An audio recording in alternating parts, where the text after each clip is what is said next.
सुखदेव जी कहते हैं, राजन, आंगिरस गोत्र में शम, दम, तप, स्वाध्याय, वेदाध्ययन, त्याग, अतिथि आदि को अन्न देना, संतोष, तितिक्षा, विनय विद्या, कर्म विद्या, अनुसूया, दूसरों के गुणों में दोष न ढूंढना, आत्मज्ञान, आत्मा के कर्तृत्व और भोक्तृत्व का ज्ञान एवं आनंद, धर्म पालन जनित सुख, सभी गुणों से संपन्न एक श्रेष्ठ ब्राह्मण थे। उनकी बड़ी स्त्री से उन्हीं के समान विद्या, शील, आचार, रूप और उदारता आदि गुणों वाले 9 पुत्र हुए तथा छोटी पत्नी से एक ही साथ एक पुत्र और एक कन्या का जन्म हुआ। इन दोनों में जो पुरुष था वह परम भागवत राज ऋषि शिरोमणि भरत ही थे। वे मृग शरीर का परित्याग करके अंतिम जन्म में ब्राह्मण हुए थे, ऐसा महापुरुषों का कथन है। इस जन्म में भी भगवान की कृपा से अपनी पूर्व जन्म परंपरा का स्मरण रहने के कारण वे इस आशंका से कि कहीं फिर कोई विघ्न उपस्थित न हो जाए, अब अपने स्वजनों के संग से भी बहुत डरते थे। हर समय जिनका श्रवण, स्मरण और गुण कीर्तन सब प्रकार के कर्म बंधन को काट देता है, श्री भगवान के उन युगल चरण कमलों को ही हृदय में धारण किए रहते और दूसरों की दृष्टि में अपने को पागल, मूर्ख, अंधे और बहरे के समान दिखाते। पिता का तो उनमें भी वैसा ही स्नेह था, इसलिए ब्राह्मण देवता ने अपने पागल पुत्र के भी शास्त्र अनुसार समावर्तन पर्यंत विवाह से पूर्व के सभी संस्कार करने के विचार से उनका उपनयन संस्कार किया। यद्यपि वे चाहते नहीं थे तो भी पिता का कर्तव्य है कि पुत्र को शिक्षा दे। इस शास्त्र विधि के अनुसार उन्होंने इन्हें शौच, आचमन आदि आवश्यक कर्मों की शिक्षा दी। किंतु भरत जी तो पिता के सामने ही उनके उपदेश के विरुद्ध आचरण करने लगते थे। पिता चाहते थे कि वर्षा काल में इसे वेदाध्ययन आरंभ करा दूं, किंतु वसंत और ग्रीष्म ऋतु के चैत्र, वैशाख, ज्येष्ठ और आषाढ़ 4 महीनों तक पढ़ाते रहने पर भी वे इन्हें व्याहृति और शिरोमंत्र प्रणव के सहित त्रिपदा गायत्री भी अच्छी तरह याद न करा सके। ऐसा होने पर भी अपने इस पुत्र में उनका आत्मा के समान अनुराग था, इसलिए उसकी प्रवृत्ति न होने पर भी वे पुत्र को अच्छी तरह शिक्षा देनी चाहिए। इस अनुचित आग्रह से उसे शौच, वेदाध्ययन, व्रत, नियम तथा गुरु और अग्नि की सेवा आदि ब्रह्मचर्याश्रम के आवश्यक नियमों की शिक्षा देते ही रहे। किंतु अभी पुत्र को सुशिक्षित देखने का उनका मनोरथ पूरा न हो पाया था और स्वयं भी भगवत भजन रूप अपने मुख्य कर्तव्य से असावधान रहकर केवल घर के धंधों में ही व्यस्त थे कि सदा सजग रहने वाले काल भगवान ने आक्रमण करके उनका अंत कर दिया। तब उनकी छोटी भार्या अपने गर्भ से उत्पन्न हुए दोनों बालक अपनी सौत को सौंपकर स्वयं सती होकर पति लोक को चली गई। भरत जी के भाई कर्म कांड को सबसे श्रेष्ठ समझते थे। वे ब्रह्म ज्ञान रूप परा विद्या से सर्वथा अनभिज्ञ थे, इसलिए उन्हें भरत जी का प्रभाव भी ज्ञात नहीं था। वे उन्हें निरामूर्ख समझते थे। अतः पिता के परलोक से धारने पर उन्होंने उन्हें पढ़ाने लिखाने का आग्रह छोड़ दिया। भरत जी को मान अपमान का कोई विचार न था। जब साधारण नर पशु उन्हें पागल, मूर्ख अथवा बहरा कहकर पुकारते तब वे भी उसी के अनुरूप भाषण करने लगते। कोई भी उनसे कुछ भी काम कराना चाहते तो वे उनकी इच्छा के अनुसार कर देते। बेगार के रूप में, मजदूरी के रूप में, मांगने पर अथवा बिना मांगे जो भी थोड़ा बहुत अच्छा या बुरा अन्न उन्हें मिल जाता, उसी को जीभ का जरा भी स्वाद न देखते हुए खा लेते। अन्य किसी कारण से उत्पन्न न होने वाले स्वतः सिद्ध केवल ज्ञान आनंद स्वरूप आत्मज्ञान उन्हें प्राप्त हो गया था। इसलिए शीतोष्ण, मान अपमान आदि द्वंद्वों से होने वाले सुख दुखादि में उन्हें देह अभिमान की स्फूर्ति नहीं होती थी। वे सर्दी, गर्मी, वर्षा और आंधी के समय सांड के समान नंगे पड़े रहते थे। उनके सभी अंग रिष्ट पुष्ट एवं गठे हुए थे। वे पृथ्वी पर ही पड़े रहते थे, कभी तेल उपटन आदि नहीं लगाते थे और न कभी स्नान ही करते थे। इससे उनके शरीर पर मैल जम गई थी। उनका ब्रह्म तेज धूलि से ढके हुए मूल्यवान मणि के समान छिप गया था। वे अपनी कमर में एक मैला कुचैला कपड़ा लपेटे रहते थे। उनका यज्ञ पवित्र भी बहुत ही मैला हो गया था, इसलिए अज्ञानी जनता यह कोई द्विज है, कोई अधम ब्राह्मण है, ऐसा कहकर उनका तिरस्कार कर दिया करती थी। किंतु वे इसका कोई विचार न करके स्वच्छंद विचरते थे। दूसरों की मजदूरी करके पेट पालते देख जब उन्हें उनके भाइयों ने खेत की क्यारियां ठीक करने में लगा दिया, तब वे उस कार्य को भी करने लगे। परंतु उन्हें इस बात का कुछ भी ध्यान न था कि उन क्यारियों की भूमि समतल है या ऊंची नीची, अथवा वह छोटी है या बड़ी। उनके भाई उन्हें चावल की कनी, खली, भूसी, भुने हुए उड़द अथवा बर्तनों में लगी हुई जले अन्न की कुछ जो कुछ भी दे देते, उसी को वे अमृत के समान खा लेते थे।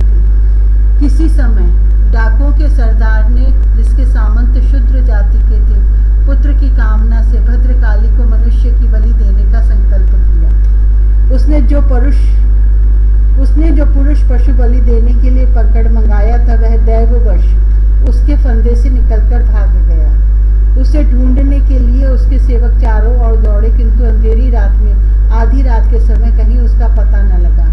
इसी समय देव योग से अकस्मात उनकी दृष्टि इस आंगिरस गोत्रीय ब्राह्मण कुमार पर पड़ी, जो वीरासन से बैठे हुए मृग, वराह आदि जीवों से खेतों की रखवाली कर रहे थे। उन्होंने देखा कि यह पशु तो बड़े अच्छे लक्षणों वाला है, इससे हमारे स्वामी का कार्य अवश्य सिद्ध हो जाएगा। यह सोचकर उनका मुख आनंद से खिल उठा और वे उन्हें रस्सियों से बांधकर चंडिका के मंदिर में ले आए। तदंतर उन चोरों ने अपनी पद्धति के अनुसार विधि पूर्वक उनको अभिषेक एवं स्नान कराकर कोरे वस्त्र पहनाए तथा नाना प्रकार के आभूषण, चंदन, माला और तिलक आदि से विभूषित कर अच्छी तरह भोजन कराया। फिर धूप, दीप, माला, कील, पत्ते, अंकुर और फल आदि उपहार सामग्री के सहित बलिदान की विधि से गान, स्तुति और मृदंग एवं ढोल आदि का महान शब्द करते उस पुरुष पशु को भद्रकाली के सामने नीचा सिर करा के बिठा दिया। इसके पश्चात दस्युराज के पुरोहित बने हुए लुटेरे ने उस नर पशु के रुधिर से देवी को तृप्त करने के लिए देवी मंत्रों से अभिमंत्री के तीक्ष्ण खड्ग उठाया।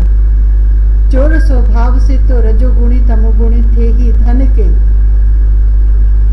मद से उनका चित्त और भी उन्मत्त हो गया था। हिंसा में भी उनकी स्वाभाविक रुचि थी। इस समय तो वे भगवान के अंश स्वरूप ब्राह्मण कुल का तिरस्कार करके स्वच्छंदता से कुमार्ग की ओर बढ़ रहे थे। आपत्ति काल में भी जिस हिंसा का अनुमोदन किया गया है, उसमें भी ब्राह्मण वध का सर्वथा निषेध है। तो भी वे साक्षात ब्रह्म भाव को प्राप्त हुए वैरहीन और समस्त प्राणियों के सुहृद एक ब्रह्म ऋषि कुमार की बलि देना चाहते थे। यह भयंकर कुकर्म देखकर देवी भद्रकाली के शरीर में अति दुस्सह ब्रह्म तेज से दाह होने लगा और वे एकाएक मूर्ति को फोड़कर प्रकट हो गए। अत्यंत असहनशीलता और क्रोध के कारण उनकी भौहें चढ़ी हुई थी तथा कराल दाढ़ों और चढ़ी हुई लाल आंखों के कारण उनका चेहरा बड़ा भयानक जान पड़ता था। उनके इस विकराल वेश को देखकर ऐसा जान पड़ता था मानो वे इस संसार का संहार कर डालेंगे। उन्होंने क्रोध से तड़ककर बड़ा भीषण अट्टहास किया और उछलकर उस अभिमंत्रित खड्ग से ही उन सारे पापियों के सिर उड़ा दिए और अपने गणों के सहित उनके गले से बहता हुआ गरम गरम रुधिर रूप आसव पीकर अति उन्मत्त हो ऊंचे स्वर से गाती और नाचती हुई उन सिरों को ही गेंद बनाकर खेलने लगी। सच है, महापुरुषों के प्रति किया हुआ अत्याचार रूप अपराध इसी प्रकार ज्यों का त्यों अपने ही ऊपर पड़ता है। परीक्षित, जिनकी देह अभिमान रूप सुदृढ़ हृदय ग्रंथि छूट गई है, जो समस्त प्राणियों के सुहृद एवं आत्मा तथा वैरहीन है, साक्षात भद्रकाली साक्षात भगवान ही भद्रकाली आदि भिन्न भिन्न रूप धारण करके अपने कभी न चुकने वाले काल चक्र रूप श्रेष्ठ शस्त्र से जिनकी रक्षा करते हैं और जिन्होंने भगवान के निर्भय चरण कमलों का आश्रय ले रखा है, उन भगवत भक्त परमहंसों के लिए अपना सिर कटने का अवसर होने पर भी किसी प्रकार का व्याकुल न होना, यह कोई बड़े आश्चर्य की बात नहीं है।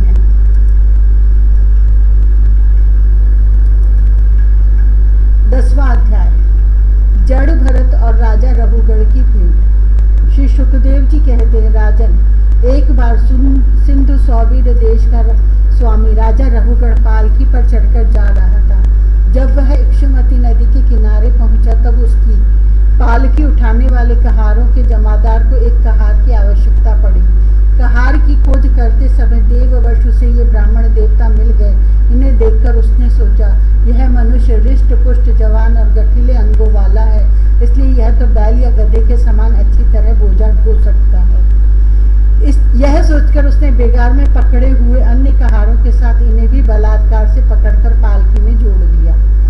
महात्मा भरत जी यद्यपि किसी प्रकार इस कार्य के योग्य नहीं थे, तो भी वे बिना कुछ बोले चुपचाप पालकी को उठा ले चले। वे द्विजवर कोई जीव पैरों तले दब न जाए, यह इस डर से आगे की एक बाण पृथ्वी देखकर चलते थे, इसलिए दूसरे कहारों के साथ उनकी चाल का मेल नहीं खाता था।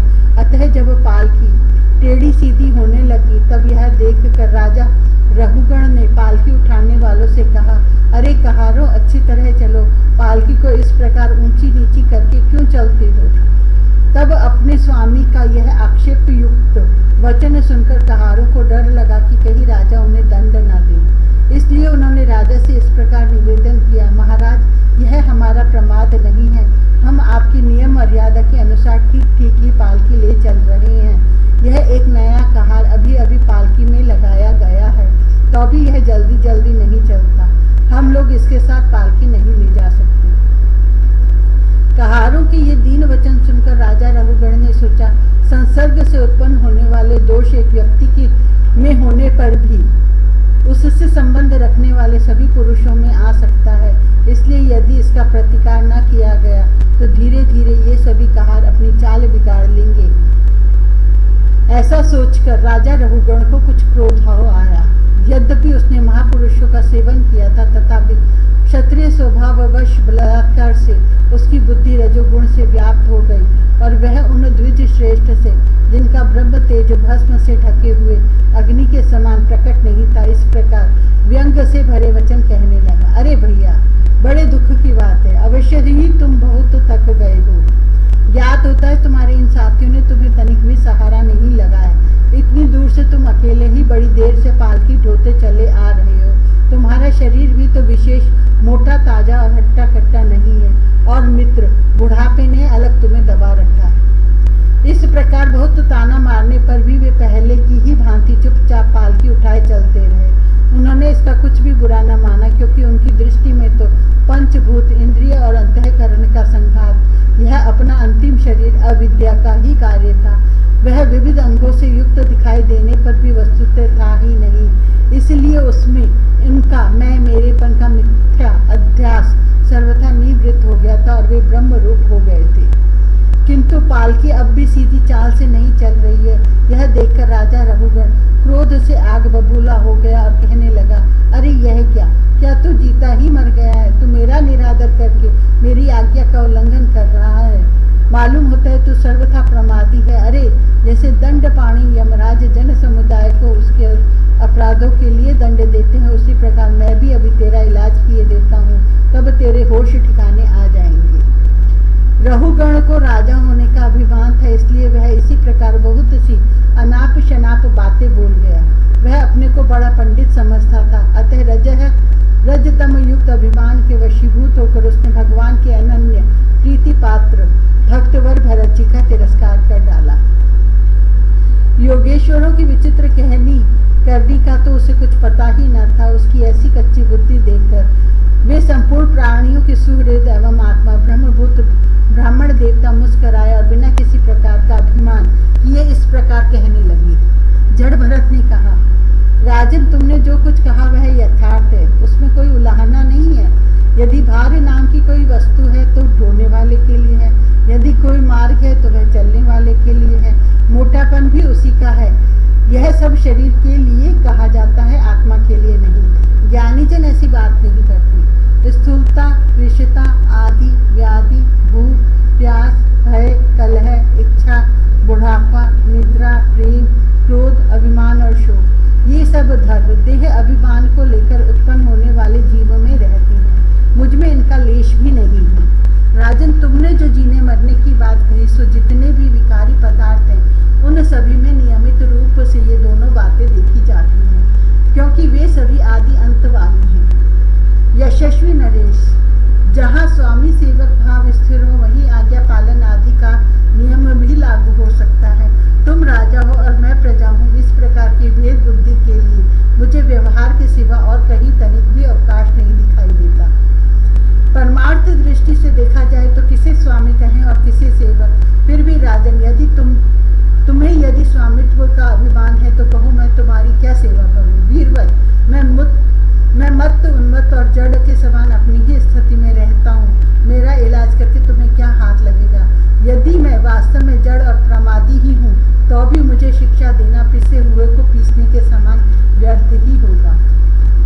सुखदेव जी कहते, परीक्षित, मुनिवर जड़ भरत यथार्थ तत्व का उपदेश करते हुए इतना उत्तर देकर मौन हो गए। उनका देहात्म बुद्धि का हेतुभूत अज्ञान निवृत्त हो चुका था, इसलिए वे परम शांत हो गए थे।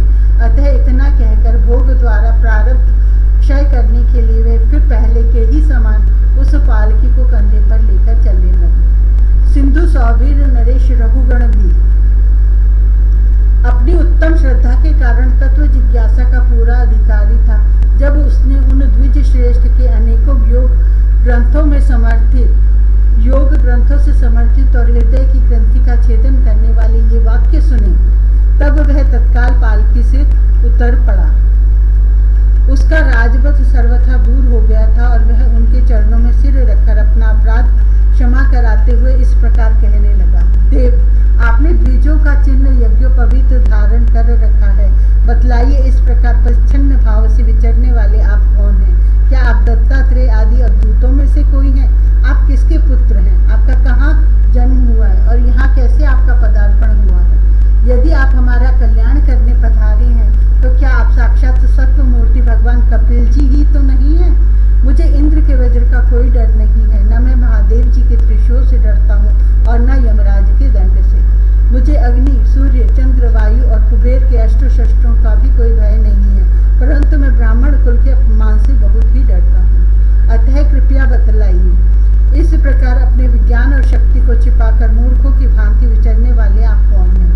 विषयों से तो आप सर्वथा अनासक्त जान पड़ते हैं, मुझे आपकी कोई था नहीं मिल सकती। साधु, आपके योग युक्त वाक्यों की बुद्धि द्वारा आलोचना करने पर भी मेरा संदेह दूर नहीं होता। मैं आत्मज्ञानी मुनियों के परम गुरु और साक्षात श्री हरि की ज्ञान शक्ति के अवतार योगेश्वर भगवान कपिल से यह पूछने के लिए जा रहा था कि इस लोक में एकमात्र शरण लेने योग्य कौन है? क्या आप वे कपिल मुनि ही हैं जो लोगों की दशा देखने के लिए इस प्रकार अपना रूप छिपाकर विचर रहे हैं? भला घर में आसक्त रहने वाला विवेकहीन पुरुष योगेश्वरों की गति कैसे जान सकता है? मैंने युद्ध आदि कर्मों में अपने को श्रम होते देखा है, इसलिए मेरा अनुमान है कि बोझा ढोने और मार्ग में चलने से आपको भी अवश्य ही होता होगा। मुझे तो व्यवहार मार्ग भी सत्य ही जान पड़ता है, क्योंकि मिथ्या घड़े से जल लाना आदि कार्य नहीं होता। देह आदि के धर्मों का आत्मा पर कोई प्रभाव नहीं होता, ऐसी बात भी नहीं है। चूल्हे पर रखी हुई बटलोई जब अग्नि से तपने लगती है तब उसका जल भी खौलने लगता है और फिर उस जल से चावल का भीतरी भाग भी पक जाता है। इसी कारण अपनी उपाधि के धर्मों का अनुवर्तन करने के कारण देह, इंद्रिय, प्राण और मन की सन्निधि से आत्मा को भी उनके धर्म, श्रम आदि का अनुभव होता ही है। आपने जो दंड आदि की व्यर्थता बताई, सो राजा तो प्रजा का शासन और पालन करने के लिए नियुक्त किया हुआ उसका दास ही है। उसका उन्मत्त आदि को दंड देना पिसे हुए को पीसने के समान व्यर्थ नहीं हो सकता, क्योंकि अपने धर्म का आचरण करना भगवान की सेवा ही है। उसे करने वाला व्यक्ति अपनी संपूर्ण पाप राशि को नष्ट कर देता है। दीनबंधु, राजत्व के अभिमान से उन्मत्त होकर मैंने आप जैसे परम साधु की अवज्ञा की है। अब आप ऐसी कृपा दृष्टि कीजिए जिससे इस साधु अवज्ञा रूप अपराध से मैं मुक्त हो जाऊं। आप देह अभिमान शून्य और विश्व बंधु श्री हरि के अनन्य भक्त हैं, इसलिए सब में समान दृष्टि होने से इस मान अपमान के कारण आप में कोई विकार नहीं हो सकता। तथापि एक महापुरुष का अपमान करने के कारण मेरा जैसा पुरुष साक्षात त्रिशूल पाणी महादेव जी के समान प्रभावशाली होने पर भी अपने अपराध से अवश्य थोड़े ही काल में नष्ट हो